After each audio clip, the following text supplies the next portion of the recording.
Discover Earth's largest hidden waterfall, the Denmark Strait Cataract, beneath the ocean. Completely underwater.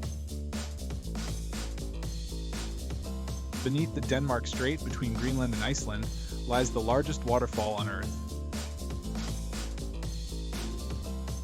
But you can't see it from land because it flows deep beneath the ocean's surface. This massive underwater cascade is called the Denmark Strait Cataract.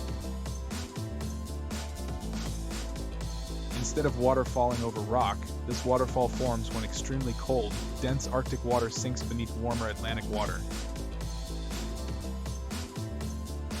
As the heavy water plunges downward, it creates a vertical drop of more than 3,500 meters, or about 11,500 feet. That's roughly 3 times taller than Angel Falls, the tallest waterfall on land. And the scale of this hidden cascade is enormous. Every second, about 5 million cubic meters of water flow downward through the strait.